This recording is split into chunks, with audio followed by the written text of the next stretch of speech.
चलिए स्टार्ट करें।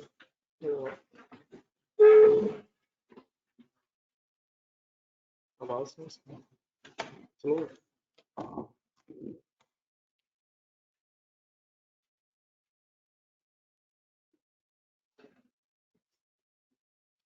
चलिए रजिस्टर कर लीजिए।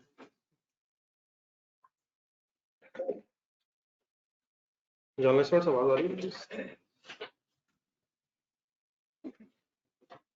कल जो पढ़े थे एक नजर देखें, तो कंफ्यूजन तो नहीं थी कल से related?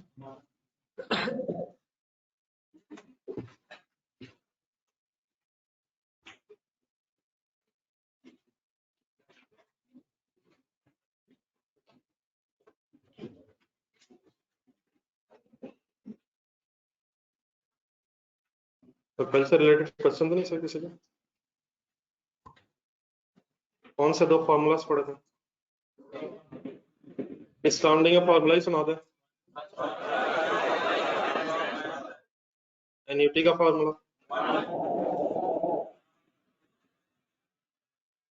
कब यूज होता है ये फॉर्मूला?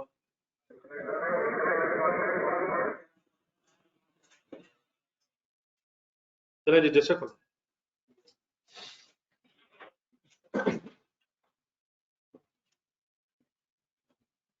कल जो हमने फॉर्मूलास डिस्कस किए असल में ये लीज के टॉपिक में आना है। हेडिंग लिखा था लीज।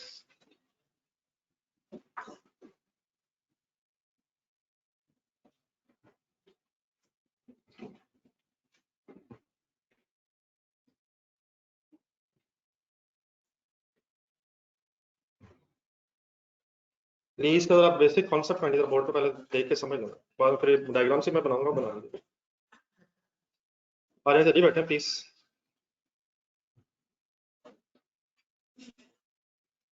लीज का बड़ा बेसिक कॉन्सेप्ट ये है कि लेट्स अज्यूम एक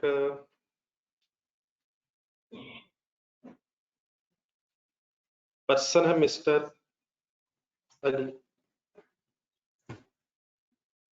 अली चाहता है कि वो होंडा कार चलाया करे। तो आसान सा एक तरीका क्या हो गया कि अगर उसे होंडा कार चलानी तो वो क्या करे? लेट्स अज्यूम 50 लाख की होंडा की कार है, तो 50 लाख लेके कहाँ जाए? किसी शोरूम में जाए, शोरूम वालों से गाड़ी खरीदे पैसे दे, ठीक है? क्या काउंटिंग एंट्री कर लेगा अगर ऐसा हो जाए? डेबिट कैश क्रेडिट, अगर पैसे उसने दे दिए गाड़ी उसकी हो जाएगी, यूज करेगा, ठीक है? तो एक तो सिंपली ये कि परचेज करे और उसे यूज कर ले। लेकिन अगर उसके पास पैसे नहीं है और वो फिर भी चलाना चाहता है, तो एक लोन का कॉन्सेप्ट भी होता है। लेकिन लोन के साथ साथ आजकल बैंक लीजिंग फैसिलिटी भी देते हैं। अगर तो पैसे हैं तो फिर अपना एसेट आप परचेज कर लें, लेकिन अगर पैसे नहीं है तो या तो लोन ले लें। लोन लेंगे तो क्या होगा? कैश मिल जाएगा, उससे फिर गाड़ी खुद से खरीद लें। लेकिन उस लोन की जगह बैंक से भी कहते हैं कि हम आपको लीजिंग फैसिलिटी दे देते हैं। वो ये होती है, हमने वो पढ़नी बेसिकली। लेट्स से मैं बली चाहता है कि गाड़ी इस्तेमाल करे लेकिन उसके पास पैसे नहीं है, तो देन उसने सपोज एमसीबी बैंक वालों को अप्रोच किया। अब ये बैंक जो है लीजिंग करते हैं, लीजिंग कंपनीज भी होती हैं, बैंक्स भी हैं, लीजिंग फैसिलिटी प्रोवाइड करते हैं। अब लीज का कॉन्सेप्ट ये है, अगर अली और बैंक के दरमियान लीज एग्रीमेंट होता है तो इनिशियली जो गाड़ी है अली ने इस्तेमाल करनी है, वो अली खरीदने की बजाय अली के बिहाफ पे बैंक परचेज करेगा। अब बैंक किससे परचेज करेगा? वो भी किसी सप्लायर से परचेज करेगा, किसी शोरूम वालों से, ठीक है? तो लेट्स से होंडा गाड़ी की कार है, 50 लाख रुपीस इसकी कॉस्ट है। अब इनिशियली ये 50 लाख रुपीस की कॉस्ट है, ये बैंक पे करके होंडा कार परचेज करेगा। बैंक के एंगल से एक सेकंड सोचे, बैंक पे एंट्री करे, क्या एंट्री करेगा? होंडा कार डेबिट हो जाएगी और कैश क्रेडिट हो जाएगा। ये गाड़ी अब किसके नाम होगी? बैंक के नाम होगी, बैंक ने गाड़ी खरीदी, बैंक उसका लीगल ओनर होगा, डॉक्यूमेंट्स में बैंक के नाम होगा। लेकिन बैंक ने अपने यूज के लिए गाड़ी नहीं खरीदी, बैंक ने अली के यूज के लिए गाड़ी खरीदी। होगा ये कि ये जो गाड़ी है बैंक परचेज करके अली को हैंड ओवर कर देगा। गाड़ी किसके नाम है? बैंक के नाम, लेकिन उसने किसको हैंडओवर कर दी? अब अली उसको बिल्कुल वैसे ही यूज कर रहा होगा जिस तरह कोई गाड़ी का ओनर इस्तेमाल कर रहा होगा। मसलन फॉर एग्जांपल अगर कोई लीज कार हमें सड़कों पे चलती नजर आए तो पता चल जाता है कि लीज की गाड़ी है। तो डॉक्यूमेंट्स में ना एक लीज हुई हुई, वरना जिसके पास वो गाड़ी है वो सब बिल्कुल उसी तरह से यूज करता है जिस तरह एक ओनर होता है, लेकिन लीगली वो ओनर नहीं है। लीगली ओनर बैंक है। जिसने गाड़ी ली है उसने अब करना क्या है? क्या वो पैसे बैंक को देगा? तो अली बैंक को फिर पेमेंट्स करेगा। क्या पूरे 50 लाख की पेमेंट करेगा? कम करेगा ना यार। तो यार अली के पास पैसे नहीं, बेचारे के पास 50 लाख तो बैंक ने लेने ही नहीं। लेकिन अब बैंक क्योंकि वो पैसे फिर इंस्टॉलमेंट्स में लेता है, इसलिए फिर एक्स्ट्रा पैसे भी लेगा। डेफिनेटली कम वाली कोई बात नहीं हो, तो मैं मजाक नहीं कर रहा। बैंक एक्स्ट्रा भी लेगा, तो वो जो एक्स्ट्रा लेगा वो फिर क्या होगा? वो फिर इंटरेस्ट होगा। ये सिंपली क्या हुआ, बैंक ने अपने पैसे अभी इस्तेमाल करनी है, सही कह रहा हूँ। और अब ये पैसे अली ने इंस्टॉलमेंट्स में 3 years 5 years 10 years 7 years depending upon the agreement, ये फिर इंस्टॉलमेंट्स का टाइम पीरियड होता है, तो उसे लीज टर्म बोलते हैं। बाकी टेक्निकल डेफिनेशंस पे आ जाएंगे हम। सिंपली लीज टर्म अगर मैं कभी लफ्ज बोलूं तो क्या मीनिंग है? जितने अरसे में इंस्टॉलमेंट्स की पेमेंट होनी, किसने किसको पेमेंट करनी? इस केस में अली ने बैंक को पेमेंट करनी, तो जितने अरसे में period over which amount is to be paid by Ali to the bank is called as lease term. तो लेट्स से अगर ये 5 years की लीज टर्म है, तो बैंक पहले क्या करेगा? 50 लाख रुपीज में अपना इंटरेस्ट ऐड करेगा। For example let's assume for sake of discussion 50 lakh में 500,000 का इंटरेस्ट ऐड हुआ, टोटल कितना हो जाएगा? 55 लाख। 55 लाख रुपीज है 5 सालों में, लेट्स से एनुअल इंस्टॉलमेंट है, तो 11 लाख रुपीज की एक इंस्टॉलमेंट बन जाएगी। मैंने 5 years से डिवाइड किए। अब अगर आप इसे पर मंथ बनाना चाहें, पकड़े तरह में कैलकुलेटर 55 लाख डिवाइड बाय 5 से 11 लाख बन गया। अब 11 लाख पर एनम है, समझ आ रहा है प्लीज? तो अगर इसे पर मंथ या पर क्वार्टर बनाना चाहें, तो पर मंथ बनाना होगा तो डिवाइड बाय 12 हो जाएगा। पर क्वार्टर बनाना चाहें तो एक साल में कितने क्वार्टर्स होते हैं, तो divide by 4 semi annual instalments भी हो सकती हैं। तो लेट्स से चलो अगर डिवाइड बाय 12 करें तो पर मंथ इंस्टॉलमेंट बन जाएगी 91,667 बराबर।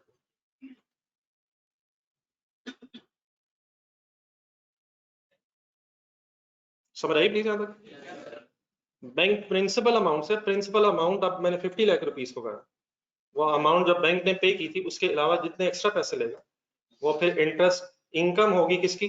बैंक की, और इंटरेस्ट एक्सपेंस होगा इस केस में अली का।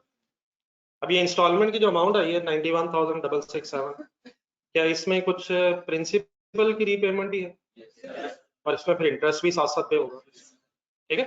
तो ये जो इंस्टॉलमेंट होती है लीज की, इसमें प्रिंसिपल भी होता है, इंटरेस्ट का पोर्शन भी होता है, जो साथ साथ फिर अली जो है बैंक को पे करेगा। एक आखिरी बात जरा सुनना, फिर आप नोट कर लीजिएगा। लीज के इस एग्रीमेंट में बैंक जो होता है, जिसने एसेट खरीद के अली को प्रोवाइड करना था, उसको फिर लीज के इस टॉपिक में कहते हैं लेसर, और जिसने एसेट लेसर से लेके इस्तेमाल करना है उसे कहते हैं लेसी। तो लेसी कौन होता है? जिसने एसेट यूज करना है। और लेसर कौन होता है? जिसने एसेट खरीद के लेसी को देना। तो लीज के एग्रीमेंट में दो पार्टीज इन्वॉल्व है, लेसी एंड लेसर। लेसी ने एसेट इस्तेमाल करके इंस्टॉलमेंट्स में पैसे देने हैं, और लेसर ने एसेट खरीद के लेसी को हैंडओवर करके पैसे इंस्टॉलमेंट्स में वापस लेने। कुछ कॉन्सेप्ट समझ आ गए प्लीज? ये बना लें जरा अपने पास।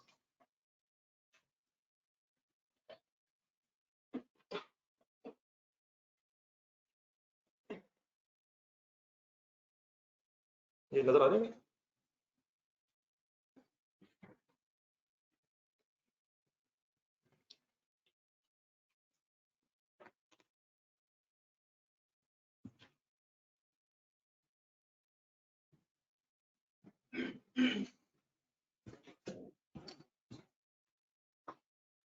FA2 में सभी डेफिनेटली चीजें नहीं तो जरूर होंगी, लेकिन ये जो फाइनेंशियल अकाउंटिंग है, क्योंकि इसकी बेस FA1 से आपकी बन गई है, तो अब ये मुश्किल नहीं है आप लोगों के लिए। डेफिनेटली थोड़ा सा कॉस्ट अकाउंटिंग नई चीज है, जो लोग पढ़ रहे हैं उनके लिए जरा नई चीज होने की वजह से कुछ डिफिकल्टीज आएंगी। पर FA2 में बिल्कुल कोई इशू नहीं है, ये सिर्फ अगर आपने रेगुलरली आके रोज की रोज प्रैक्टिस कर ली तो इंशाल्लाह बड़े आराम से आपको ये चीजें समझ आ जाएंगी। कॉन्सेप्ट सारे वही हैं, बस मेरा काम यही होगा कि आपको जो नई चीजें हैं वो समझानी।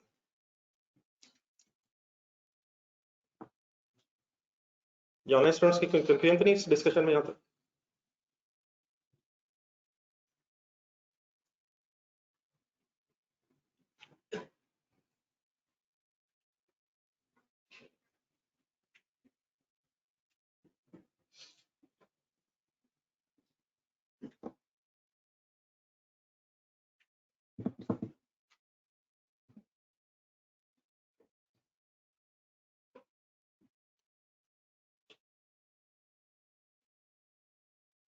जी डेफिनेटली बेटा, अब हमने लेसी की काउंटिंग भी सीखनी है और उसके बाद फिर इंशाल्लाह हमने लेसर कैसे काउंटिंग करता है वो भी सीखना। तो इनिशियली स्टार्ट अभी करेंगे कि लीज में लेसी कैसे काउंटिंग करता है, और फिर बाद में इंशाल्लाह ये भी डिस्कशन करेंगे कि लेसर अपनी बुक्स में लीज को कैसे काउंट करता है।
अगर नोट करें तो बताइएगा, लिखिए।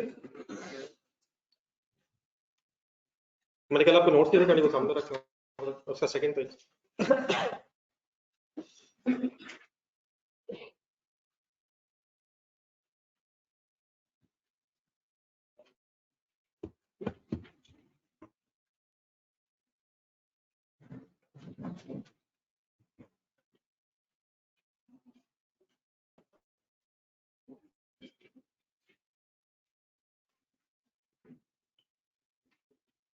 ये कुछ लिख तो नहीं आप प्लीज?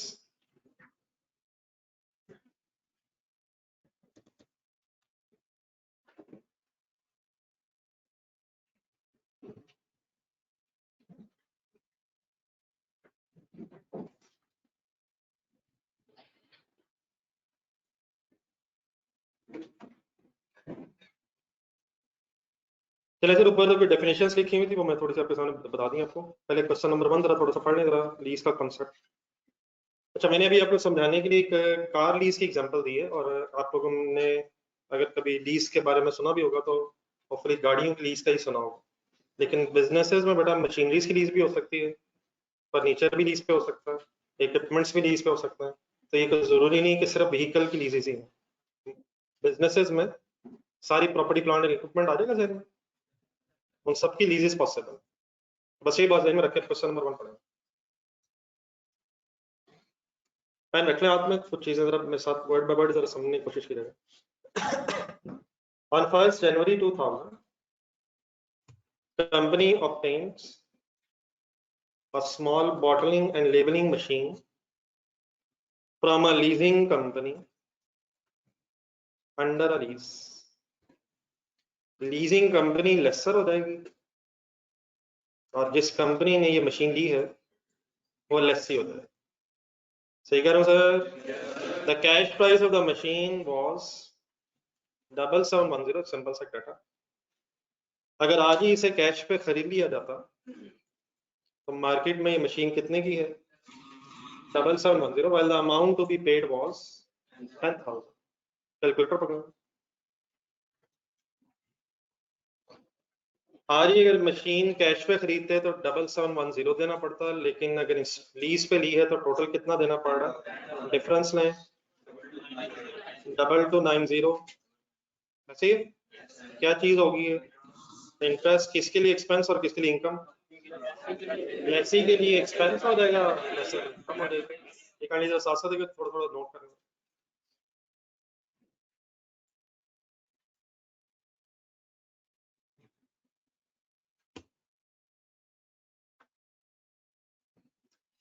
अब 10,000 जो है लेसी ने लेसर को पे करना है, ठीक है? तो बस में बड़ा इंस्टॉलमेंट्स बनाने के भी डिफरेंट तरीके होते हैं। मीन्स उससे जरा नेक्स्ट लाइन पढ़ो। The agreement required that immediate payment of 2,000 deposit with the balance being settled in 4 equal annual installments commencing on 31st December 2000. Agreement date है 1st January 2000. अब डिपेंड करता है लेसी और लेसर के एग्रीमेंट में कि इंस्टॉलमेंट्स कैसे बननी है, 4 ईयर्स की बननी है, 5 ईयर्स की बननी है, 3 ईयर्स की बननी है, और फिर पेमेंट्स करनी कैसे है। यहाँ लग ही रहा है कि थर्ड लाइन जरा देखें कि एग्रीमेंट शायद ये कि पहले 2,000 rupees as it is advance में देना है, और फिर बाकी कितने बच जाएंगे, फिर 8,000 जो बच जाएंगे वो भी 4 इक्वल इंस्टॉलमेंट्स में बन जाएंगे। तो इट मीन शायद जो इंस्टॉलमेंट की अमाउंट है वो भी 2,000 रुपीज ही हो जाएगी। तो अगर यहाँ तक मैं अरेंजमेंट करूँ जरा इस डाटा का, और क्वेश्चन की जरा डेट्स अगर हम लिखें तो पेमेंट पैटर्न जरा बताएं। 1st जनवरी 2000 पे एडवांस में 2,000 रुपीज आ रहे, फिर इंस्टॉलमेंट्स जो है जरा डेट ढूंढना जरा, वो एरियर्स में लग रही है। एक वर्ड होता है एरियर्स और एक होता है एडवांस। एरियर्स मीन होता है एंड ऑफ द पीरियड, और एडवांस अगर हम इंस्टॉलमेंट्स इन एडवांस तो बिगिनिंग ऑफ द पीरियड, तो ये पीरियड एंड पे है, पता है ये वर्ड एरियर? हमारे arrear simply means and of the period, और एडवांस जो है वो बिगिनिंग ऑफ द पीरियड। तो इस केस में 31 दिसंबर पे जब पहली इंस्टॉलमेंट होगी उसकी भी क्या अमाउंट बनेगी, संडे से 12 पड़े, उसने कहा 2,000 इनिशियली देना है और बैलेंस तो बच जाएगा। बैलेंस बचेगा कितना, 10,000 में से 8,000, वो भी 4 इक्वल इंस्टॉलमेंट्स में देना। तो कर लेंगे डिवाइड प्लीज। तो 2,000 रुपीज की पर एनम 4 इंस्टॉलमेंट्स भी हो जाएंगे ऐसे। नेक्स्ट डेट बताएं क्या है, 31 दिसंबर 2002 हो जाएगा, फिर 31 दिसंबर 2003 आ जाएगा। रजिस्टर करना तक नोट करना।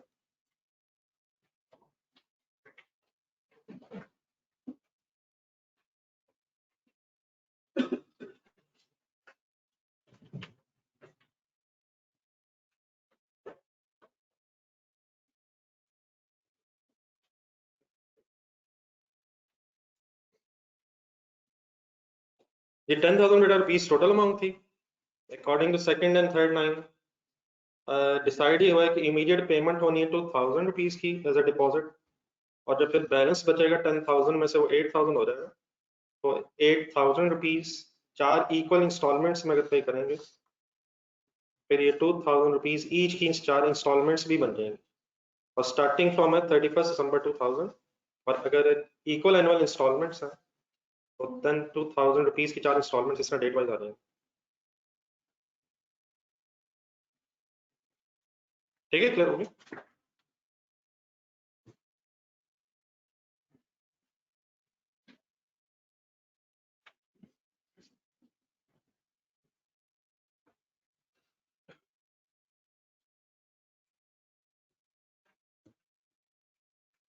जी, इंस्टॉलमेंट इन एरियर्स का मीनिंग होता है कि इंस्टॉलमेंट्स के पैसे एंड में देने, और फिर इंस्टॉलमेंट इन एडवांस मेरे ख्याल जब आएगा तब फर्दर बात कर लेते हैं।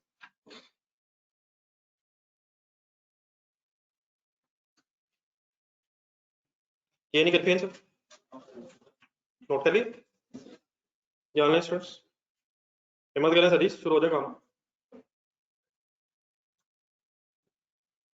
चलिए सर थर्ड लाइन से पढ़ो।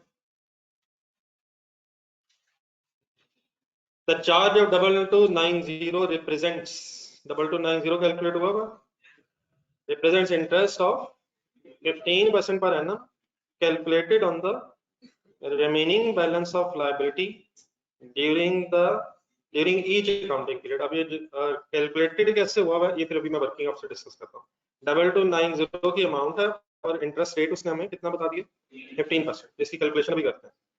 देन सर उसके बाद आगे depreciation on plant is to be provided at the rate of 20%। Based on straight line basis assuming अब नेट रेजिडुअल वैल्यू नहीं है, लास्ट सेंटेंस अंडरलाइन करा, ownership of the asset is expected to be transferred to the lessee at the end of the lease term, ये last sentence भी underline करो।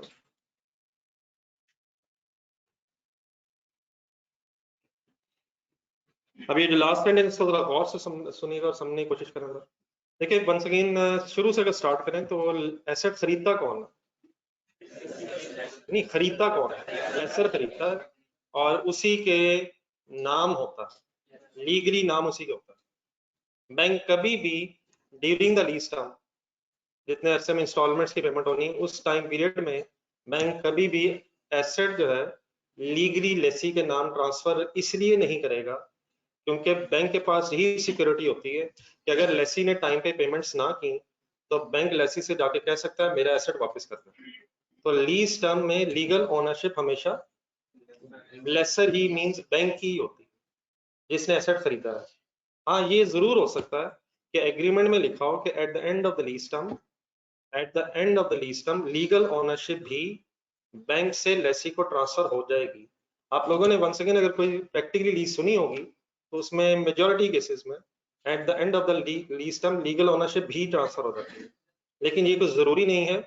Companies के case में practically अगर हम बात करें कंपनीज के केस में तो हो सकता है एंड में लीगल ओनरशिप ट्रांसफर हो जाए टू लेसी, और समटाइम्स ये भी हो सकता है कि at the end of the lease term legal ownership lessor से लेसी को ट्रांसफर ना होने की वजह से एसेट दोबारा लेसी से लेसर के पास आ जाए।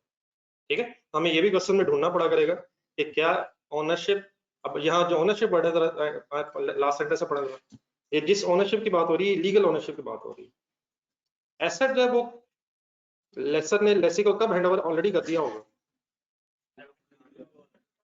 लेसी को एसेट कब मिला होगा, वो तो शुरू में मिला होगा, उस लीज टर्म में इस्तेमाल करता रहा होगा।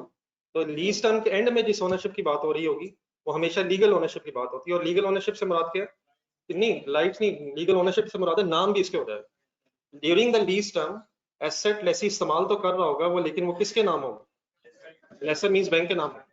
लेकिन eight the end of the lease term sometimes agreement में ये लिखा होता है कि लेसी को लीगल ओनरशिप भी मिल जाएगी, मींस नाम भी लेसी का एसेट हो जाएगा eight the end of the lease term. लेकिन ये कुछ जरूरी कंडीशन नहीं है, समटाइम्स हो सकता है कि लीज टर्म में एसेट लेसी इस्तेमाल करने के बाद लेसर को एसेट वापस कर दे। ठीक है, तो देयर इज अ पॉसिबिलिटी कि at the end of the lease term legal ownership transfer हो जाए, और कुछ क्वेश्चन अभी आप आगे देखेंगे जिसमें लीगल ओनरशिप ट्रांसफर नहीं भी हो रही होती है। ठीक है, तो ये जो ओनरशिप की बात होती है ये हमेशा आप देखेंगे eight the end of the lease term है, और ये किस ओनरशिप की बात हो रही है, लीगल ओनरशिप की। एसेट तो कब मिल जाना है, स्टार्ट में मिल जाना, उसने यूज करना, लेकिन उसका लीगल ओनरशिप नहीं होगी। तो हमारे इस केस में क्वेश्चन में लिखा हुआ है कि at the end of the lease term ownership transfer हो जाएगी, और कौन सी ओनरशिप ट्रांसफर हो जाएगी, legal ownership means asset lessee के नाम भी हो जाएगा।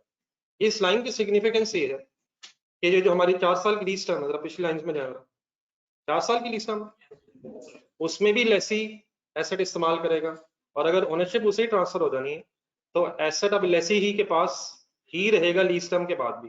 तो क्या फिर एसेट इनफैक्ट लेसी ही यूज करेगा, पूरी यूजफुल लाइफ वही यूज कर रहा होगा। ठीक है, लेकिन अगर फॉर एग्जांपल एसेट की लीगल ओनरशिप ट्रांसफर नहीं होनी तो फिर लेसी बस 4 इयर्स एसेट यूज करेगा, उसके बाद फिर एसेट वापस कर देगा। तो इस लाइन की जो सिग्निफिकेंस है वो फिर डेप्रिसिएशन के एंगल से, तो फिर मैं अभी आपको बाद में दोबारा फर्दर एक्सप्लेन करता हूँ। ये वाली बात समझ आ गई कि किस ओनरशिप की बात हो रही है, एनी कंफ्यूजन बार। अब वर्किंग करते हैं रिक्वायरमेंट्स के एंगल से, तो हमने करना क्या, सबसे पहले लिखा हुआ है कैलकुलेट लीज पेमेंट्स, इसके लिए एक एब्रीविएशन है NP stands for lease payments, और इसकी फिर प्रेजेंट वैल्यू वो मैं वर्किंग्स करता हूँ। फिर बी रिक्वायरमेंट है जनरल एंट्रीज करनी है। फिलहाल हम डिस्कशन स्टार्ट करेंगे लेसी से, और फिर इनके फाइनेंशियल स्टेटमेंट्स और में फाइनेंशियल पोजीशन और इनकम स्टेटमेंट कंप्रिहेंसिव इनकम के एक्सट्रैक्ट्स भी बनाने हैं। तो रिक्वायरमेंट 1 से शुरू करें, क्या आपने डेटा लिखा था वहीं से आगे शुरू करें।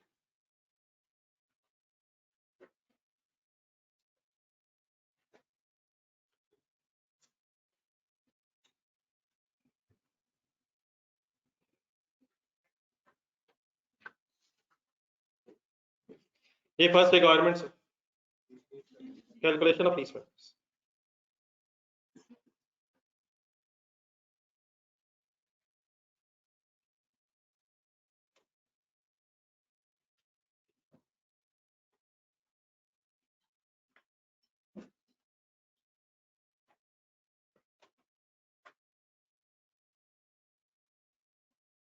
सबसे पहले जरा एक छोटी सी लाइन में लीज पेमेंट्स डिफाइन करें। लीज पेमेंट्स किसे कहते हैं?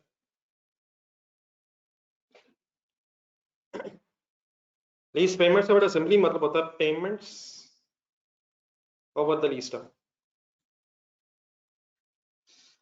लीज एग्रीमेंट के स्टार्ट से लेके एंड तक जो पेमेंट्स होनी है वो लीज पेमेंट्स कहलाती हैं। Payments over the lease term.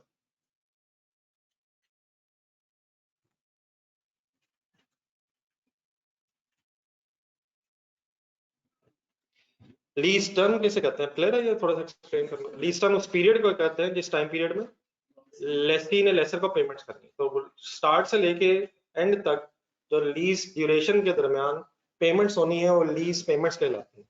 तो बिल्कुल आई होप कि सिंपल सी बात है, अप्लाई करें जरा। बताएं लेसी ने कितनी पेमेंट्स करनी? ये टोटल पेमेंट की अमाउंट पता है आपको? जरा ढूंढना जरा। 10,000 पे करना है। हाँ, उसका एक ब्रेकअप है तो वो ब्रेकअप में लिखता हूँ। अब उस 10,000 को पे कैसे करना? एक 2,000 डिपॉजिट है सर, और इनिशियल डिपॉजिट और प्लस 2,000 रुपीज ही के 4 रेंटल्स हैं। तो उसमें वो 10,000 भी हमें कैलकुलेट करके दिया हुआ था। अगर वो 10,000 कैलकुलेट करके ना देता तो क्या हम इवन देन कैलकुलेट कर सकते हैं? तो ये सिंपल सी वर्किंग है। लिखें,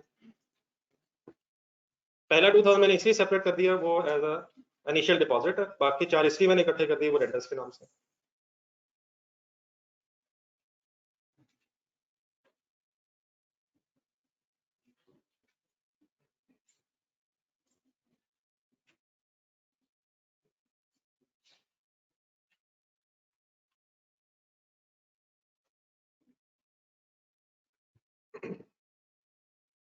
जी सर, एनी कंफ्यूजन? आप ये जरा देख के बताएं, 10,000 को गौर से जरा देख के, क्या लीज पेमेंट की इन अमाउंट्स में इंटरेस्ट शामिल है? तो लीज पेमेंट्स में इंटरेस्ट हमेशा शामिल होता है क्योंकि हमने सिंपली इंस्टॉलमेंट का सम ले लिए, ठीक है। लेकिन नेक्स्ट रिक्वायरमेंट क्या इसी में? प्रेजेंट वैल्यू कैलकुलेट करनी। नेक्स्ट सेटिंग लिखो। प्रेजेंट वैल्यू का मीनिंग क्या होता है? प्रेजेंट वैल्यू का मीनिंग हमने अभी नहीं अमाउंट्स की, आज की वैल्यू फाइंड आउट करनी। तो प्रेजेंट वैल्यू ऑफ लीज।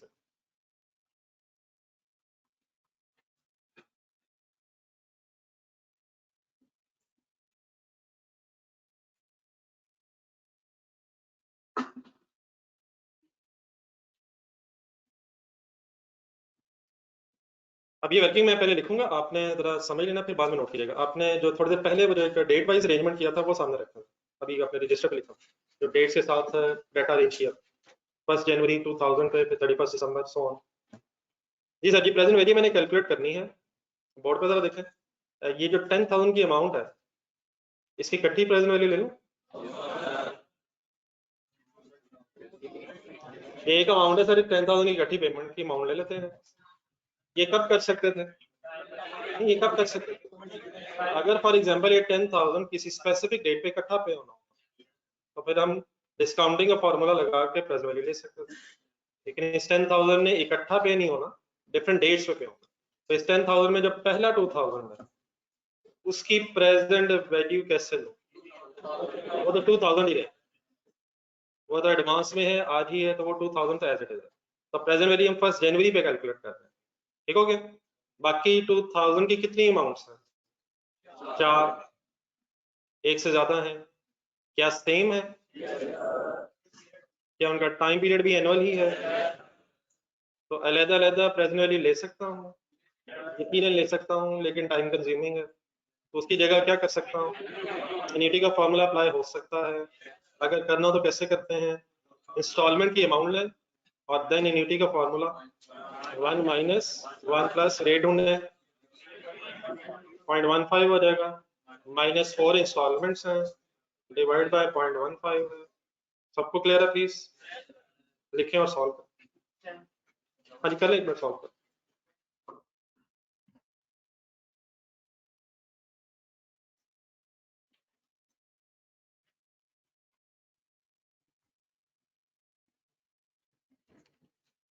ये बढ़ा लें, इसको समझ आ गई बिल्कुल? आप लोग पहले प्लीज साथ साथ बात करें।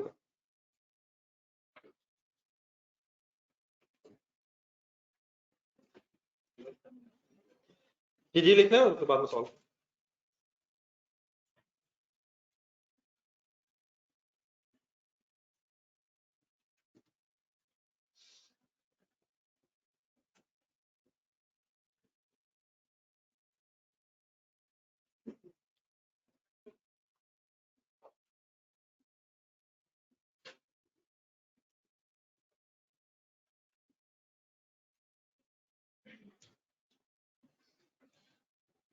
ये ऑनलाइन स्टूडेंट्स अपने आंसर भेजेंगे प्लीज। क्या है ये पहला 2000 भी ऐड होना पड़ा फाइनली, ये 2000 as it is present value थी, बाकी फर्दर ऐड करके 7710 बन जाए। अब डेफिनेटली ये जो 7710 है, अपना क्वेश्चन देखा था, ये 7710 में क्वेश्चन में भी नजर आ रहा है, आ रहा है नजर? वो 7710 जो क्वेश्चन में नजर आ रहा है सेकंड लाइन में, वो है क्या वैसे? नहीं बस नहीं, मतलब नहीं इस तरह नहीं करनी पड़ना, वो आज की मार्केट प्राइस, वो भी आज ही की वैल्यू, आज अगर मार्केट से खरीदे, ठीक है। और हमने भी क्या फाइंड आउट अभी किया कि जो अमाउंट हमने फ्यूचर में देनी है उनकी आज की वैल्यू 7710, ये दो डिफरेंट कैलकुलेशंस है। हाँ ये दोनों सेम आ गई, क्या ये हमेशा सेम आएंगी? अभी इस चक्कर में ना करनी पड़ जाएगा। फिलहाल डेफिनेटली क्या चीज किसके इक्वल आई है, मेरे वर्ड सुना रहा, present value of these payments, फिलहाल definitely market value of the machine at this time की इक्वल आई है। लेकिन अभी कोई कंक्लूड नहीं कर लीजिएगा, मुझे 2-3 क्वेश्चंस कर लेने दें, फिर इंशाल्लाह इस बात को भी डिस्कस करेंगे कि क्या ये हमेशा सेम आएगी या डिफरेंट भी हो सकती है। फिलहाल क्या चीज किसके equal I? Present value of lease payments, जो इस वक्त की मार्केट वैल्यू उसके इक्वल आ गई है। लॉजिकली वैसे भी अगर हम देखें तो आज के मुताबिक अगर हमारे पास पैसे होते तो हम 7710 का एसेट ले सकते थे, लेकिन क्योंकि हम पैसे इंस्टॉलमेंट्स में दे रहे हैं इसलिए फिर लेसर हमसे 2290 की एक्स्ट्रा अमाउंट भी ले रहा है, ठीक है। तो क्या लीज पेमेंट्स में, बोर्ड पे देखें, क्या लीज पेमेंट्स में इंटरेस्ट होता है? लीज पेमेंट्स में इंटरेस्ट होता है, लेकिन present value of lease payments में से इंटरेस्ट निकल के सिर्फ प्रिंसिपल रिमेनिंग रह जाता है। 7710 में इंटरेस्ट शामिल है, 7710 में प्रेजेंट वैल्यू में इंटरेस्ट नहीं है, लीज पेमेंट्स में इंटरेस्ट है, लेकिन present value of lease payments में से इंटरेस्ट निकल गया। देखिए 10,000 और 7710 में डिफरेंस कितना है? यही वो इंटरेस्ट ही है ना।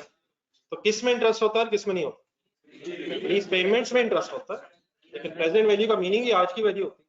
तो आज की वैल्यू में अगर हम आज ही पेमेंट कर देते तो 7710 पेमेंट होनी चाहिए थी, लेकिन अगर हम टाइम बेसिस पे पेमेंट करेंगे तो हमें जो एक्स्ट्रा देना पड़ रहा है 2290, that is amount of interest, ठीक है। तो लीज पेमेंट्स में इंटरेस्ट इंक्लूड होता है, याद रहेगा प्लीज। एनी कंफ्यूजन बार देख लें, एक नजर कैलकुलेशन देख लें, कोई कंफ्यूजन किसी जगह?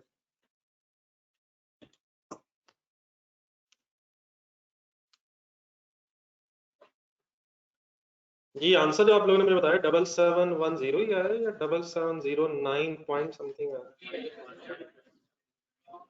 ये बेटा प्लीज काइंडली राउंडिंग ऑफ कर लीजिएगा ये, और राउंड ऑफ करना आता है please.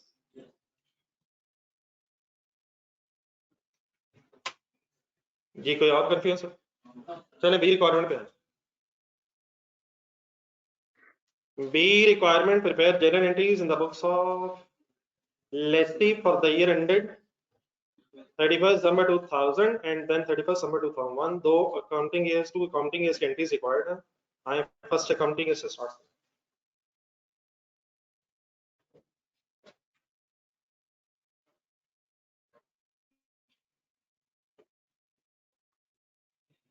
General entries in the books of, फिलहाल अभी हमने लेसी की बात करी।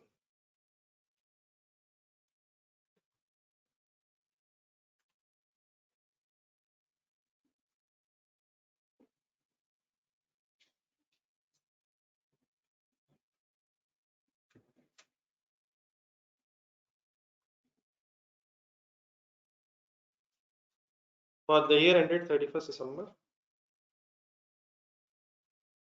2000,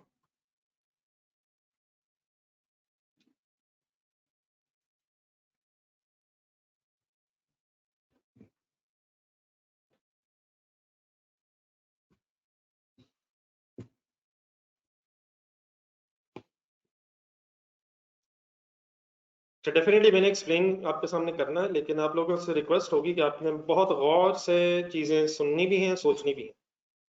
तो सारा क्वेश्चन बेटा आपके सामने, क्वेश्चन रखा सामने, आप कुछ सजेस्ट करें। लेसी के एंगल से बात हो रही है, लेसी को कोई एंट्री करनी चाहिए?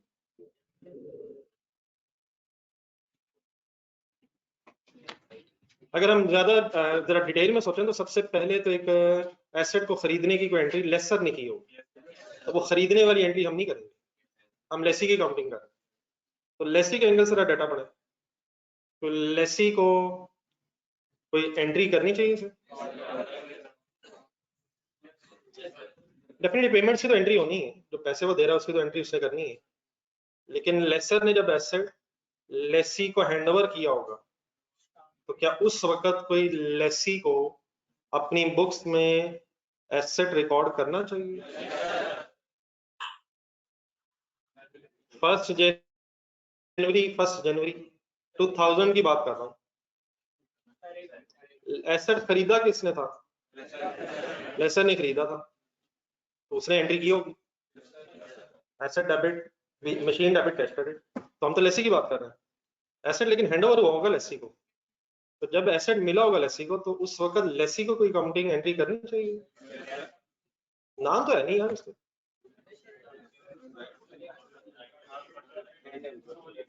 नाम किसके एसेट? लेसर के। हम बात किसी कर रहे हैं, लेसी को एसेट मिलना, किस स्टेट में मिलना चाहिए बताओ। आप कुछ नहीं लिखेंगे, आराम से समझेंगे पहले। मैं ये कहना चाह रहा हूँ, बल्कि शायद पूछना ही चाह रहा हूँ कि जब लेसी कोई एसेट मिलेगा, हैंडओवर होगा इस्तेमाल करने के लिए, तो उस दिन क्या लेसी को अपनी बुक्स में कोई एसेट रिकॉर्ड करना चाहिए? देखिए, एसेट जो है वो अपनी बुक्स में किसे रिकॉर्ड करना चाहिए? जिसका वो लीगली है या जिसने उसे इस्तेमाल करना है? आम सिचुएशन क्या है, नॉर्मल सिचुएशन क्या है? अगर आप कोई एसेट खरीदें तो आप लीगल ओनर भी होते हैं और यूज करके बेनिफिट भी आपने ही लेने होते हैं। उस केस में तो हम एंट्रीज करते हैं, हमें पता है, मशीनरी डेबिट कैश क्रेडिट। लेकिन आज हम किस केस में बात करें? लीगल ओनर बैंक है या लीजिंग कंपनी इस केस में, और उस कंपनी के एंगल से बात करें जिस कंपनी ये मशीन लीज करवाई। तो लीज में जिस कंपनी ने एसेट लिया है, क्या उसे अपनी बुक्स में एसेट रिकॉर्ड करना चाहिए? सवाल इस वक्त ये है, ठीक है। क्वेश्चन इस वक्त क्या है कि हालांकि लीगली ओनर नहीं है कंपनी, लेकिन क्योंकि उसने यूज करके एसेट इस्तेमाल करना है मतलब लीज टर्म और बाकी बाद में ओनरशिप ट्रांसफर होनी है, तो क्या लेसी को अपनी बुक्स में इनिशियली एसेट रिकॉर्ड करना चाहिए या नहीं करना चाहिए? तो यहाँ मैं जरा कुछ डिटेल में पुरानी बातें भी बीच में करके आपके सामने आपको रिवाइज करवा दूँ। अकाउंटिंग में एक कॉन्सेप्ट होता है, आप बल्कि ये डेट लिखे पहले, और मेरे ख्याल थोड़ा सा लिख लेंगे, पुरानी बात होगी। सॉरी 1 जनवरी, कंसंट्रेट करना है प्लीज। अकाउंटिंग का एक कॉन्सेप्ट है substance over form.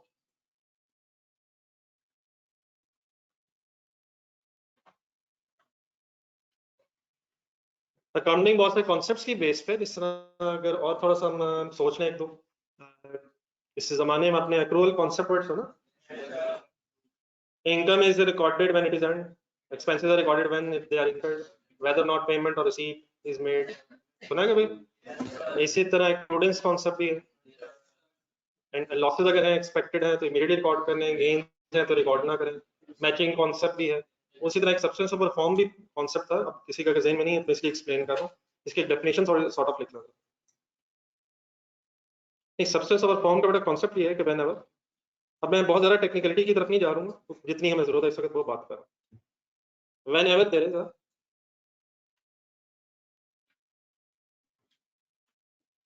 whenever there is a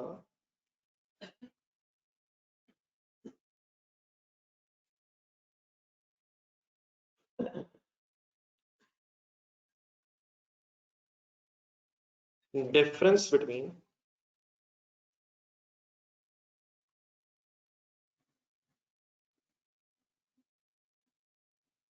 legal reality, ये तो ये पढ़ा जा रहा है, मैंने जरा ब्रेक ही है। हाँ? Whenever there is a difference between legal reality and facts of agreement,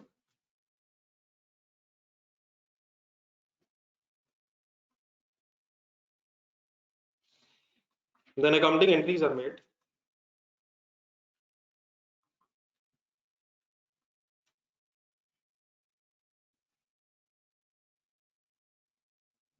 on the basis of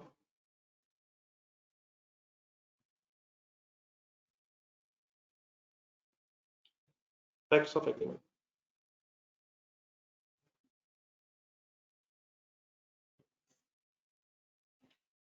Whenever there is a difference between legal reality and facts of agreement,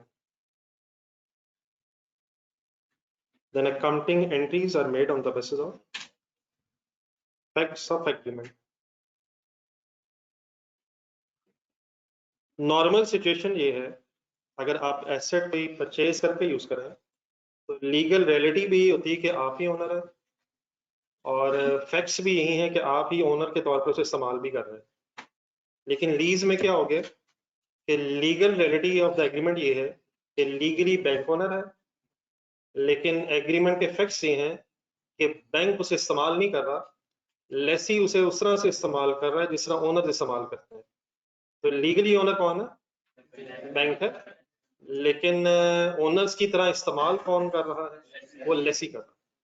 तो अगर ये कन्फ्लिक्ट आ जाए किस किस चीज में, लीगल सिचुएशन में और फैक्ट्स में, तो देन फिर अकाउंटिंग एंट्री लीगल रियलिटी की बेस पे नहीं, फैक्ट्स की बेस पे की जाती है। And what is the factual position of the lease? Lessee उसे ओनर्स की तरह इस्तेमाल कर रहा है। डेफिनेटली लेसी उसका लीगल ओनर नहीं है। लीगल ओनर अगर बनेगा भी तो कब बन सकता? Eight the end of. लेकिन अभी मैं उस बात नहीं कर रहा, I am talking about starting point of the lease. तो उस दिन इसमें डिफरेंस आ गया रियलिटी एंड फैक्ट्स में, लेकिन फैक्ट्स की बेस पे काउंटिंग एंट्री करते हैं। देयरफॉर मेरी इस बात क्या मतलब, काउंटिंग करते हुए हम फैक्ट बात करते हैं कि जिस दिन एसेट लेसी को हैंडओवर हो जाएगा, एसेट रिकॉर्ड करेगा सर, तो जो पैसे उसने फिर देने होंगे बिल्कुल उसी तरह से, जिस तरह फॉर एग्जांपल आपने कोई क्रेडिट पे एसेट खरीदा तो एग्जांपल अगर खरीदा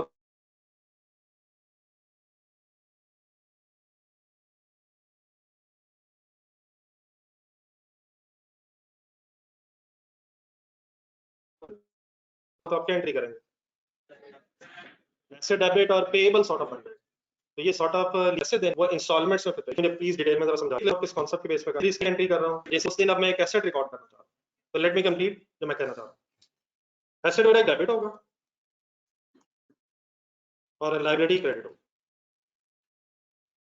ठीक है? एसेट डेबिट होगा और लायबिलिटी क्रेडिट होगी।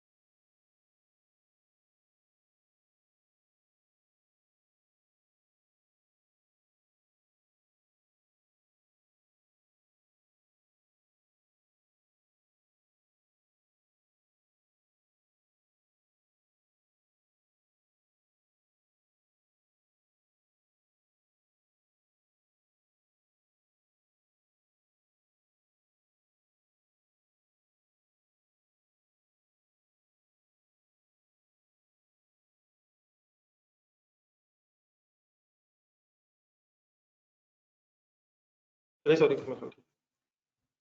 ऑनलाइन स्टूडेंट से मेरी आवाज ठीक होगी? बीच में शायद मसला आया था, ठीक है?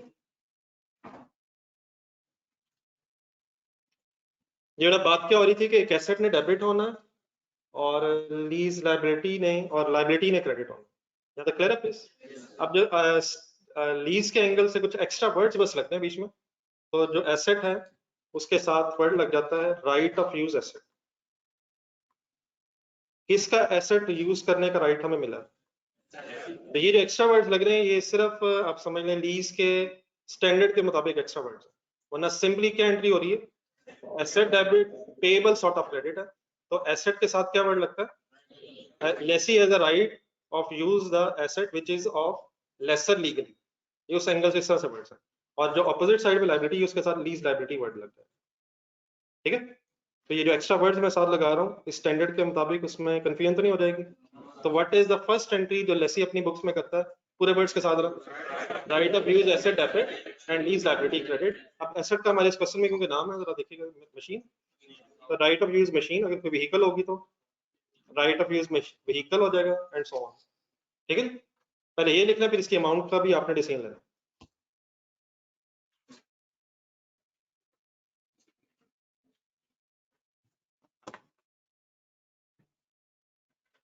तो वही एसेट डेबिट, लायबिलिटी क्रेडिट। ये लायबिलिटी बेटा इसलिए क्रेडिट है क्योंकि अपने पैसे देना अभी। लायबिलिटी बढ़ गई है, एसेट तो हमें मिल गया लेकिन पैसे अभी बेटा हमने नहीं दिए, तो पैसे ना देने की वजह से भी लायबिलिटी बन जाएगी। ठीक है,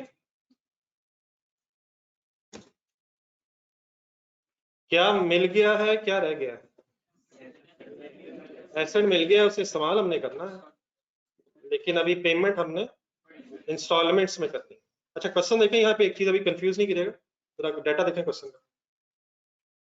यकीनन पेमेंट में एक पेमेंट इनिशियली होनी है, एक 2000 इनिशियली पे हो जाना, लेकिन ये जो एंट्रीज मैं कर रहा हूँ ये बिल्कुल आप समझने उस लम्हे कर रहा हूँ, उस लम्हे एग्जैक्टली उस टाइम पीरियड में उस वक्त कर रहा हूँ जिस वक्त ये एसेट हैंड ओवर हुआ है।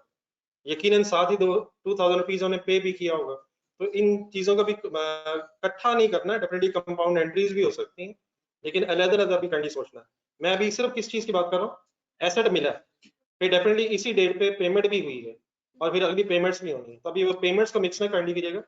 अभी मैं एग्जैक्टली वो बात कर रहा हूँ कि एसेट जस्ट हमें मिला है और पैसे हमने दे दिए, ठीक हो गया? तो अभी कौन सी चीज प्लीज कंफ्यूज नहीं करनी, जो पेमेंट्स हैं वो भी अलग बात कर। अब आए, ये जो हमने एंट्री लिखी है इसके सामने कोई अमाउंट भी होनी चाहिए, तो अपनी जरा पिछली कैलकुलेशंस में जाएंगे, और ये प्लीज आपने सही बताना, मैंने आपको सिर्फ आइडिया देना।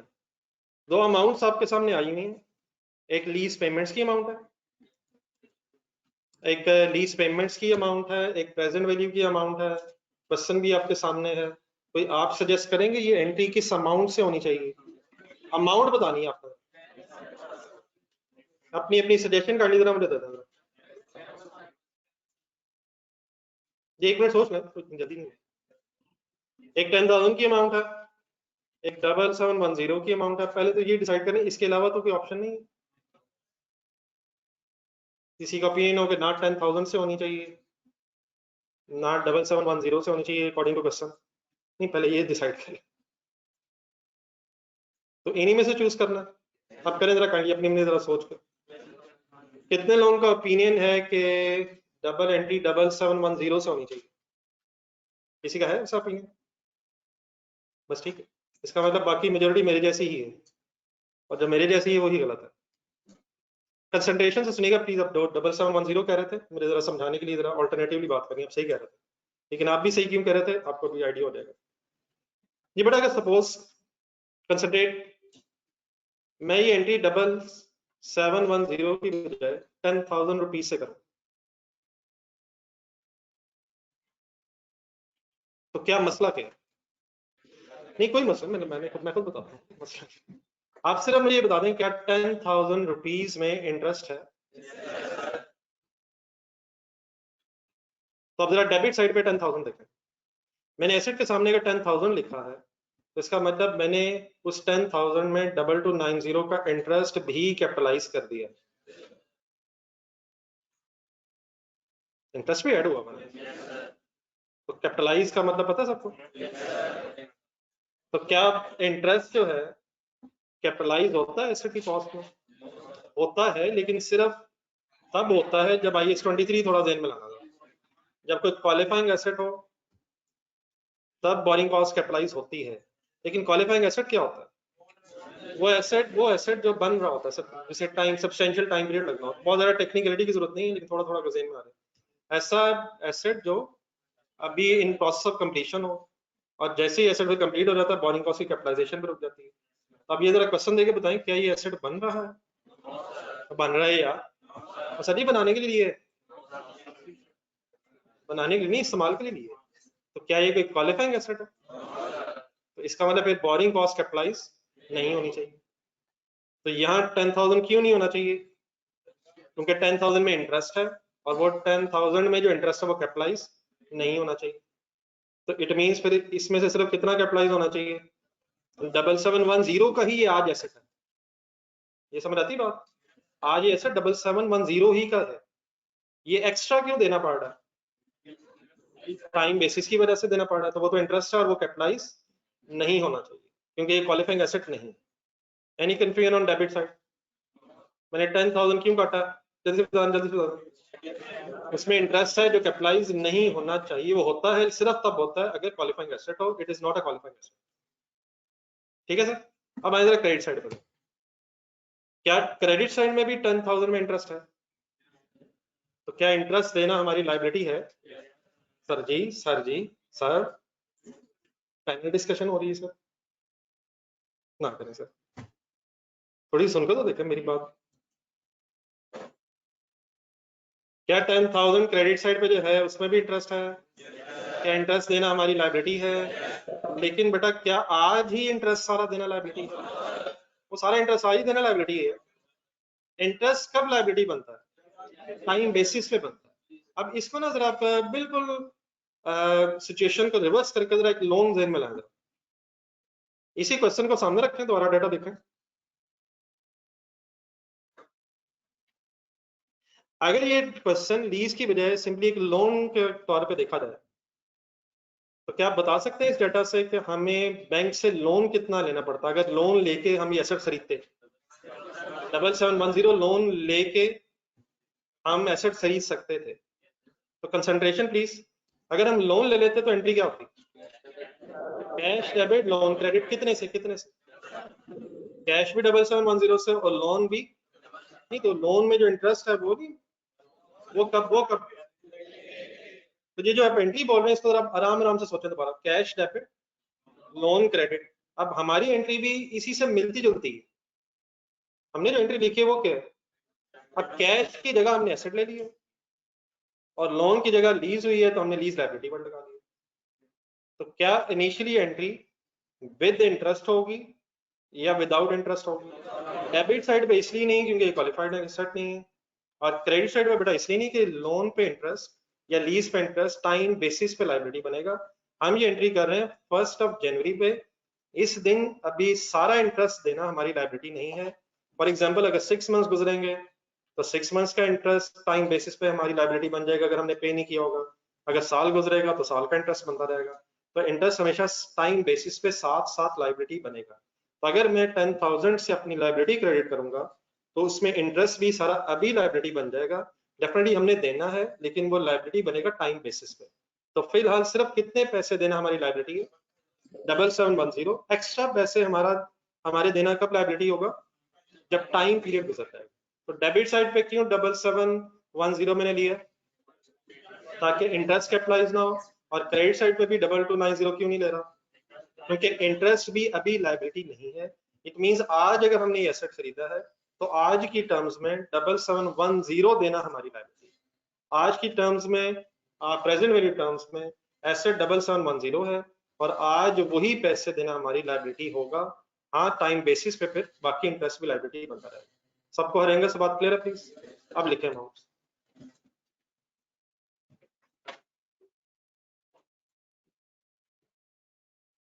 जी ऑनलाइन स्टूडेंट्स थोड़ा क्लियर हो गया? 10,000 से एंट्री क्यों नहीं होनी चाहिए?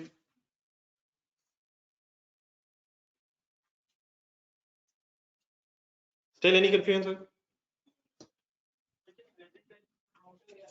नहीं, अब एक सेकंड लो, अब मैं नीचे लिख देता हूँ। 7710 की हद तक बड़ा बात समझ आ गई है। बाकी फिर अब ये कौन सा 7710 है, हम उसको कैसे याद रख सकते हैं, मैं भी लिखता हूँ।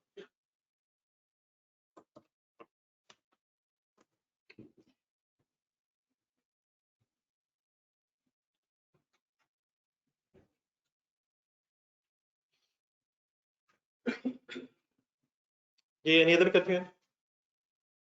चलिए इसके साथ ब्रैकेट में लिखें। ये बेटा हमने हमेशा अपने इस बस एंगल से आप याद रखना कि जो फर्स्ट एंट्री है लेसी की बुक्स में, that is right of use asset debit and lease liability credit at present value of lease पे।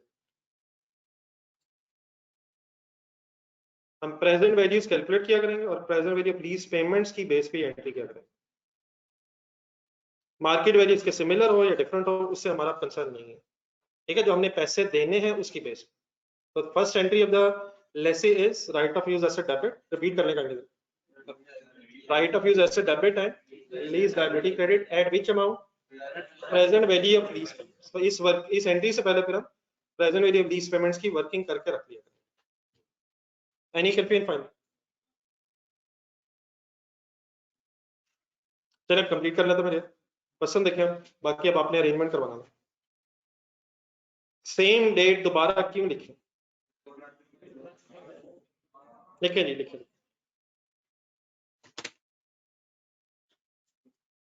1 जनवरी 2000।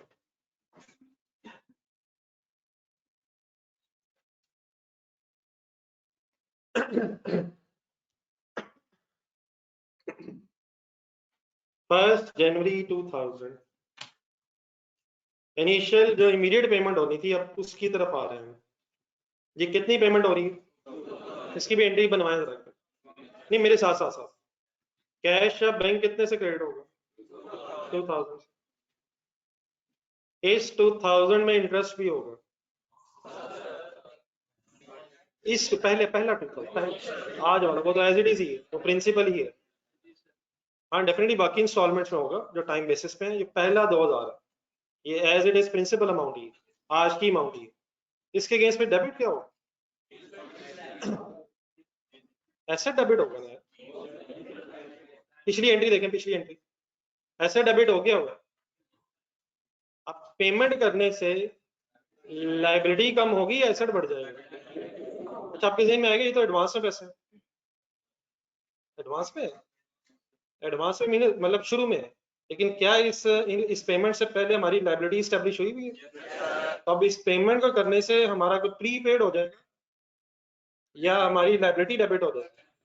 पेमेंट करने से कोई एसेट बढ़ेगा या लाइबिलिटी कम होगी? तो क्या डबल एंट्री होगी? Lease liability debit and cash of bank credit.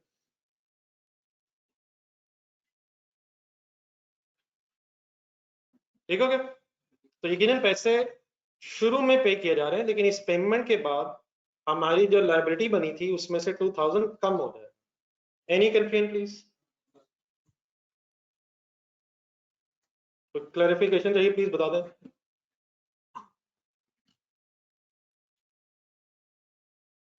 अब फर्स्ट और सेकंड एंट्री जो की हमने, इसको इकट्ठा देख लें। डेफिनेटली कंपाउंड एंट्री भी बन सकती है, क्या सोचा? मसलन क्या बन सकती है? Right of use asset debit 7710 से, कैश क्रेडिट 2000 से, और बैलेंसिंग फिगर लाइबिलिटी। लेकिन मेरी सजेशन यही हमेशा होगी, अलग अलग एंट्रीज करनी है इवन दो के डेट सेम है। पहली एंट्री क्या है और किस अमाउंट पे है? Right of use asset debit, lease liability credit at present value, और फिर अलग से दूसरी एंट्री बना लें, वरना ऐसे कॉम्प्लेक्सिटी हो जाएगी। ठीक हो गया? नेक्स्ट तरह क्वेश्चन दोबारा देखें। नेक्स्ट डेट बता, ये एंड आ जाएगा 31 दिसंबर लिखो।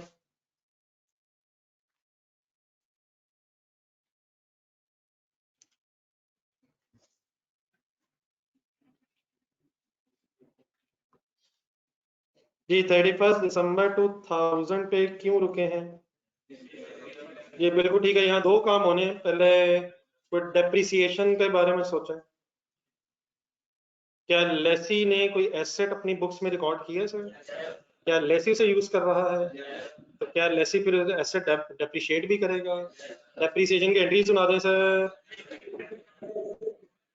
लिखें एंट्री, एंट्री लिखें डेप्रिसिएशन डेबिट। नहीं बेटा, बाय डिफॉल्ट एक्यूमुलेटेड डेप्रिसिएशन का सेपरेट ले लें। Depreciation debit, accumulated depreciation credit.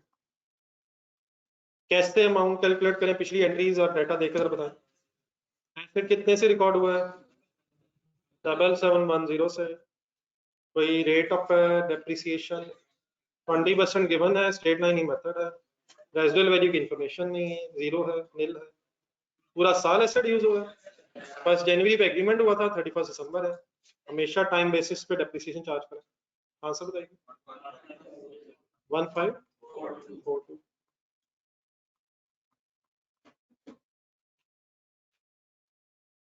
ये 20% रेट ऑफ डेप्रिसिएशन मिल गया।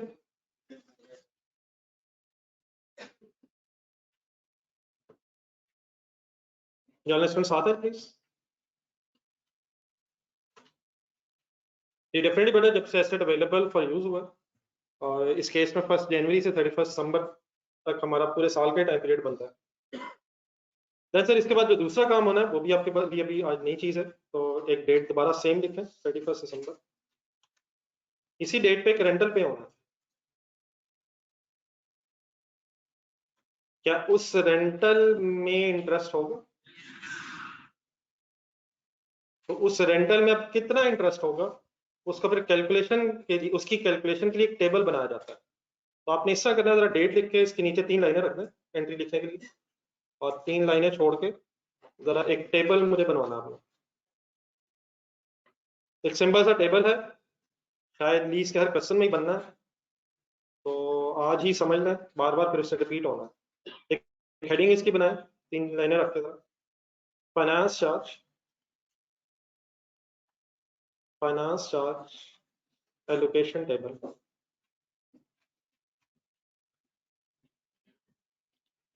फाइनेंस चार्ज वर्ड है यहाँ सिंपली इंटरेस्ट के लिए, इंटरेस्ट एलोकेशन टेबल आप कह सकते हैं, interest expense allocation table.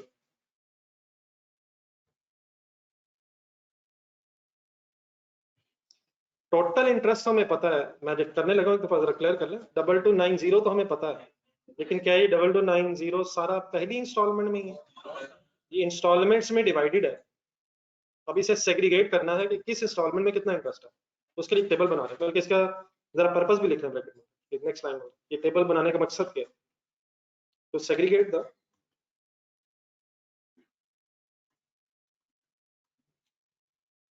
Principal and interest from the amount of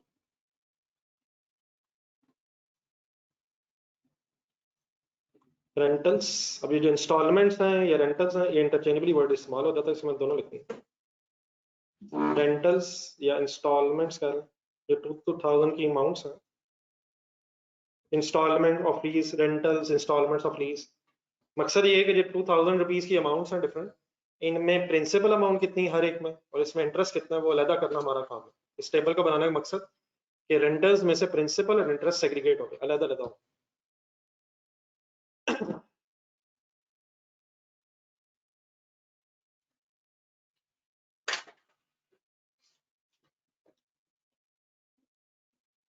ये अगर हेडिंग में लिखना है तो बस रुकना आपने, बता दीजिएगा। लिख लिया हेडिंग बस। इसके बाद जो मैंने आगे करना है उसमें मैंने कोई कॉलम्स बनाने हैं, तो कॉलम्स बेटा पहले मैं बना दूंगा, थोड़ा सा मुझे समझा लेने दें, फिर आपके लिए बना रहा हूँ, आप नोट कीजिएगा। सबसे पहले इसमें एक डेट का कॉलम बन जाएगा, जिसमें रेंटल्स आ जाएंगे, प्रिंसिपल, इंटरेस्ट एंड बैलेंस।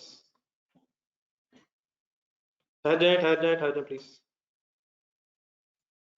कुछ इनिशियली जरा बातें गौर से सुन के जहन में रिटेन रखने की कोशिश कीजिएगा। कॉलम्स के नाम हो गए डेट, रेंटल्स, क्लियर है प्लीज, रेंटल्स या इंस्टॉलमेंट्स जो भी लिखना चाहें, फिर प्रिंसिपल, इंटरेस्ट और रिमेनिंग बैलेंस। ये टेबल बनाते हुए आपने हमेशा एग्रीमेंट की डेट्स को फॉलो करना। मतलब मेरी इस बात का स्टार्टिंग पॉइंट हो जाएगा हमारा 1 जनवरी 2000, जिस दिन एग्रीमेंट हुआ। स्टार्टिंग पॉइंट हमेशा क्या होगा? नहीं 1 जनवरी नहीं, एग्रीमेंट की डेट, और देन फिर एग्रीमेंट की डेट्स आपने बाद में लिखनी है। Before payment of any amount आप बता सकते हैं कि हमारा बैलेंस ऑफ पेमेंट है कितना 1 जनवरी पे? अपनी एंट्री जरा देखें,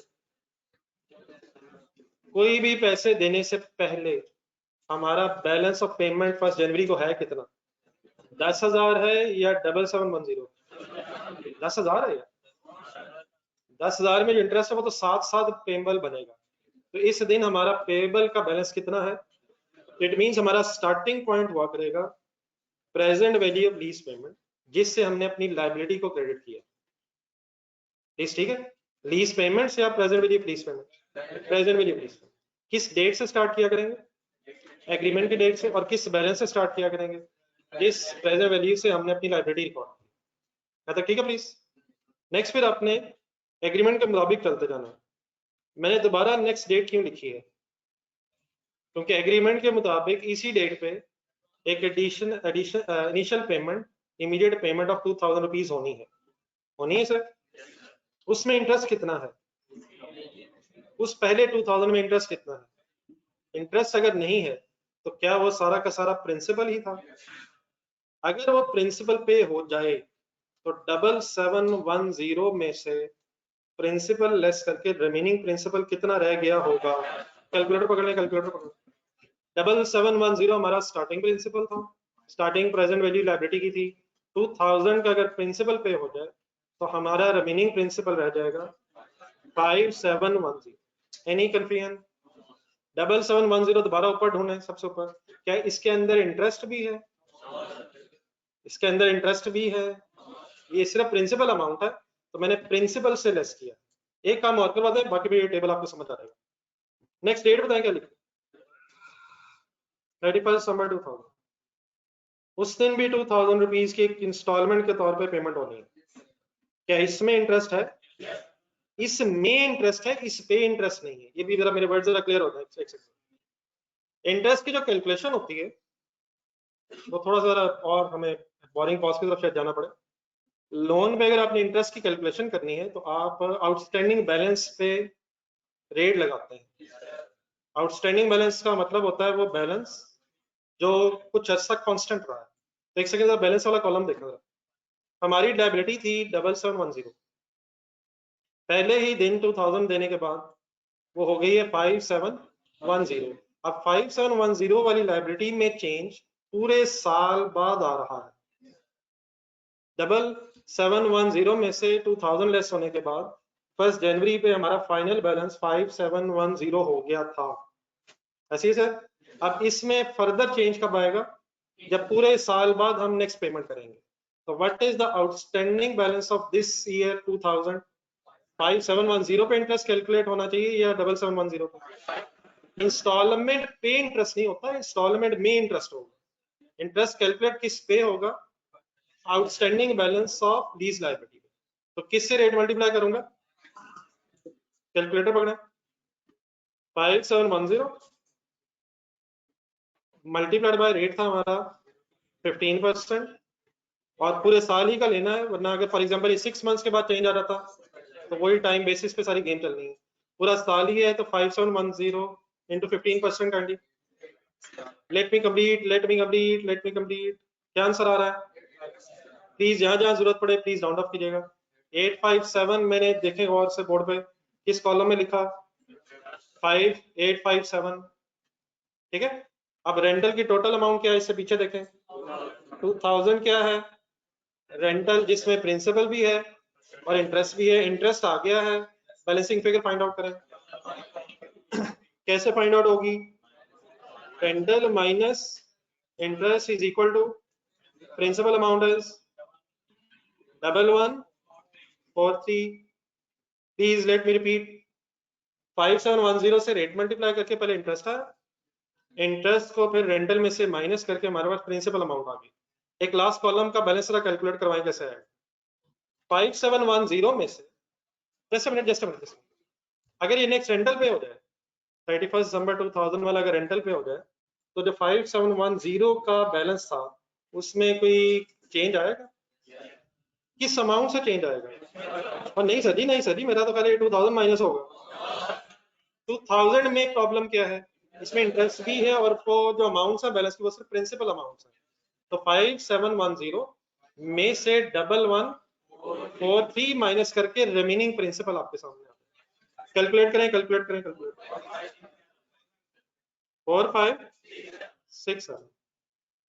तो 5710 minus principal is equal to the remaining principal. अगर 31 दिसंबर 2000 का इस रेंटल पे हो जाए तो आफ्टर दैट पेमेंट फिर हमारा प्रिंसिपल रह जाएगा 4567। यहाँ तक सबको क्लियर हो गया? प्लीज नोट कर लेना।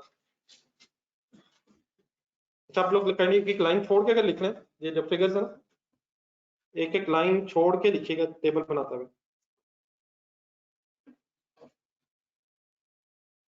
जॉन स्टूडेंट्स पढ़ा आपको समझ आ गया?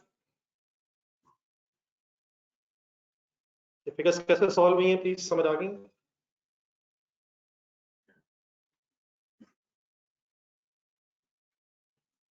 ये आप लोग जो क्लास में, ठीक है, फिर नोट कर लो।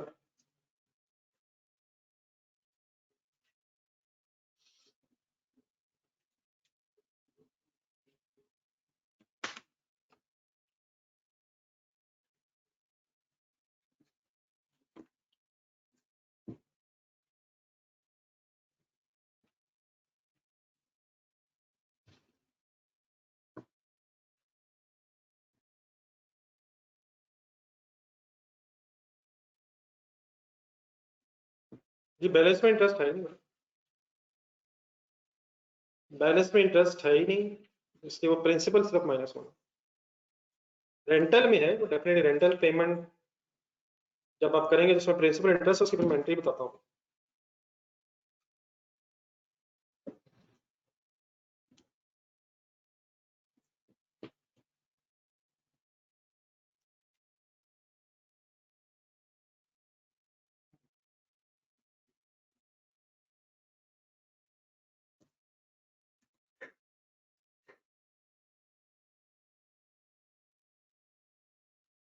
ये ठीक है अब्दुल मनान साहब?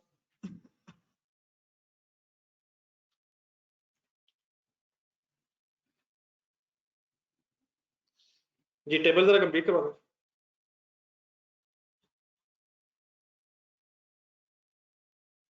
एक और करवा दें लाइन, बाकी फिर 2 रह जाएंगे वो आप खुद कीजिएगा। बना लिए जो बना रहे, यहाँ तक मैंने किया, यहाँ तक हो गया।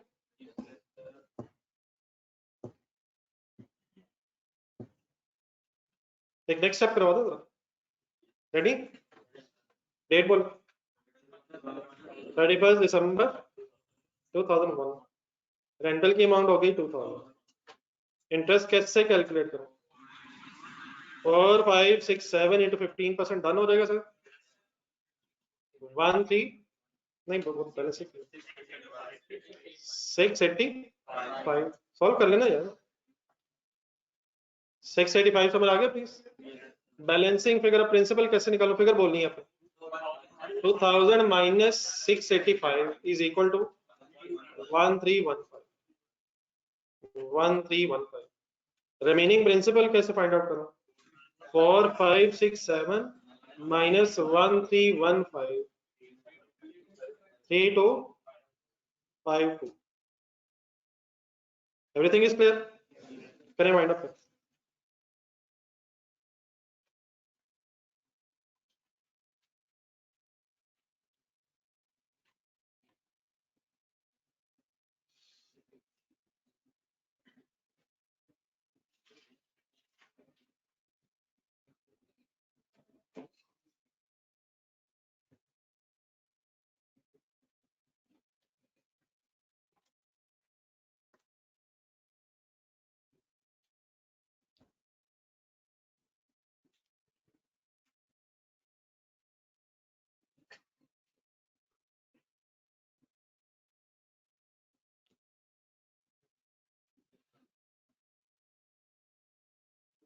कंप्लीट करें सर जी, कहाँ तक चलना है अभी?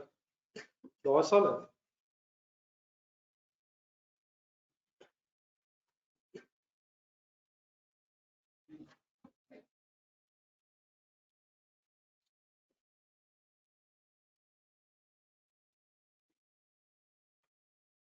जी सर जी, बैलेंस जीरो क्यों आना चाहिए? आना चाहिए सर, जब आप सारी पेमेंट्स कर देंगे तो बैलेंस जीरो हो जाएगा इंशाल्लाह, अल्लाह करे कृपा बचे। 3252 मल्टीप्लाई 15%। ये फिगर्स मैं लिख तो रहा हूँ लेकिन सबको पता है कैसे सॉल्व हो रही है? ये आंसर आएगा मेरा ख्याल है 488, बस राउंड ऑफ कीजिएगा काइंडली से। डिफरेंस आएगा 1512, मीनिंग आ जाएगा 1740। अब अगर राउंड ऑफ आपने थोड़ा सा डिफरेंट किया होगा तो शायद एंड में 1 आध रुपया बच जाए, उसकी प्लीज टेंशन ना लीजिए, तो उसी वजह से उसका कोई टेंशन नहीं, आपको भी पता है, एग्जामिनर को पता है, तो आपने बस सिंपली राउंड ऑफ करना जैसे होना चाहिए। 1740 इंटू 15% हो जाएगा तो 61 अप्रोक्सीमेटली 1739 बनता है। अगर कभी बेटा डिफरेंस आ जाए, टेबल आपने सही बनाया लेकिन डिफरेंस अगर आ जाए तो कोई इश्यू नहीं है, वो सिर्फ राउंडिंग ऑफ की वजह से मसला। बहरहाल लेकिन शायद अगर सही वर्किंग की जाए तो 1 आध रुपये का फर्क आ जाता है शायद। फिगर ठीक है नहीं, यही आ रही है, चले बस ठीक है।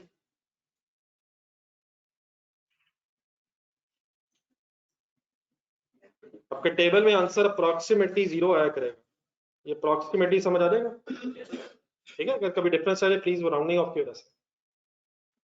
काश हम ये राउंडिंग ऑफ सही करके असल चीज पे फोकस कर सकें। जी sir. Any confusion in this table, preparation of table? सबको पता चल गया कैसे बनता है? आए जरा एक सेकंड, जरा ये टेबल क्योंकि बार बार बनना है, इस टेबल को पढ़ने का तरीका मैं जरा एक दो दोबारा फाइनल करेंगे। 1 जनवरी 2000 पे हमारा बैलेंस था 7710 before payment of anything. First initial payment हो जाने के बाद 5710 का बैलेंस रह गया था। 31 दिसंबर पे फर्स्ट रेंटल पे हो जाएगा, तो उस रेंटल में कुछ प्रिंसिपल भी और इंटरेस्ट भी पे होने के बाद फाइनली बैलेंस 4567। तो जैसे जैसे इंस्टॉलमेंट्स पे होती जाएंगी हमारा आउटस्टैंडिंग बैलेंस कम होता जाएगा, और अकॉर्डिंगली फिर आउटस्टैंडिंग बैलेंस की बेस पे जो इंटरेस्ट है, सेकंड लास्ट कॉलम देखें, इंटरेस्ट भी ग्रेजुअली कम होता जाएगा। इंटरेस्ट ग्रेजुअली कम क्यों होता जा रहा है? Balance of liability come.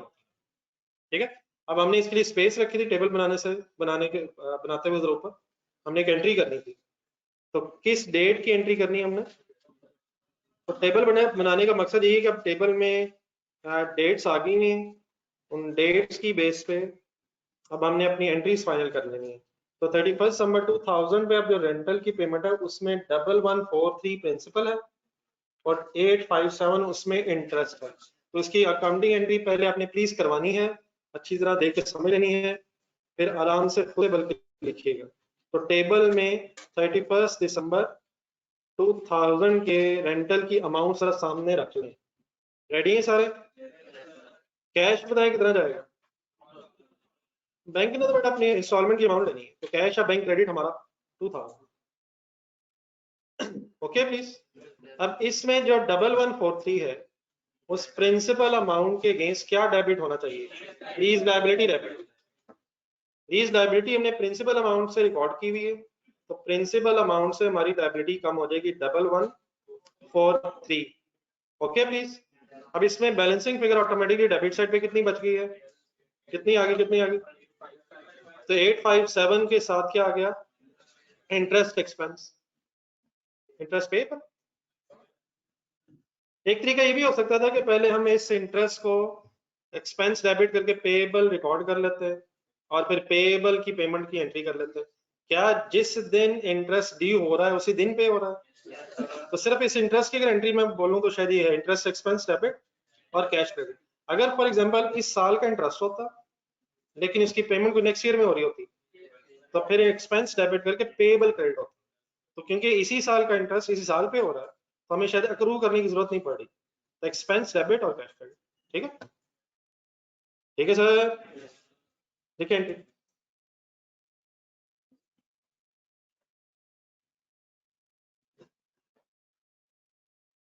Bharat please clear हो गया प्लीज? पेएबल क्यों नहीं? जिस दिन पेएबल बने हमने पे कर दी, लेकिन अगर इस साल का अगले साल होता, इस साल की पेमेंट अगले साल हो रही होती, तो फिर एक्सपेंस डेबिट करके लायबिलिटी बन रही होती, फिर वो नेक्स्ट ईयर सेटल होती। तो अगर एक्सपेंस आपका डी हुआ है और आपने पे कर दिया है लास्ट डेट पे फॉर द ईयर, तो एक्सपेंस डेबिट और कैश क्रेडिट कंपाउंड एंट्री बनी हुई है। प्रिंसिपल के अगेंस्ट भी कैश क्रेडिट हो रहा है और इंटरेस्ट के अगेंस्ट भी कैश क्रेडिट हो रहा है। हमारा कोई कंफ्यूजन तो नहीं रह जाएगी? चलो ये इस साल की एंट्रीज है, 5 मिनट है तो कंप्लीट कर लेते हैं। रिक्वायरमेंट देखें जरा।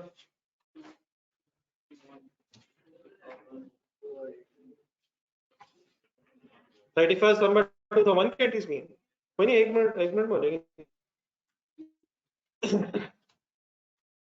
जनरल एंट्रीज ईयर एंड लिखे हेडिंग में रहता है। एंट्रीज अकाउंटिंग ईयर वाइज अलग अलग करेगा। Journal entries for the year and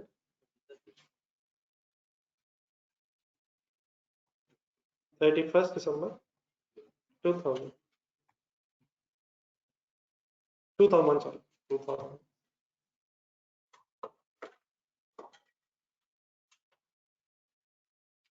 ji sir, apply your mind. किस डेट पे रुकेंगे? दोबारा ऐसे रिकॉर्ड नहीं करेंगे, वो हो गया बस। अब 19 साल के अंदर सोच लो, तो इस साल पे दो ही काम होने शायद। कौन कौन सी डेट पे?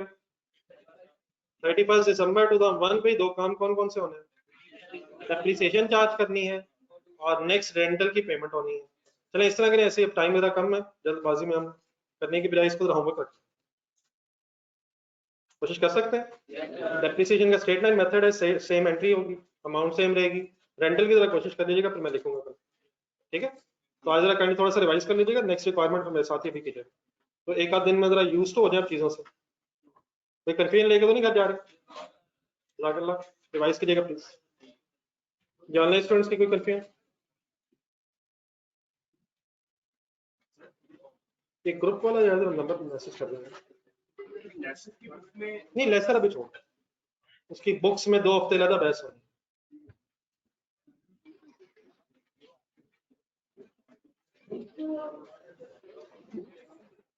ये नंबर वगैरह कर ली, चलिए जी, अल्लाह हाफिज़।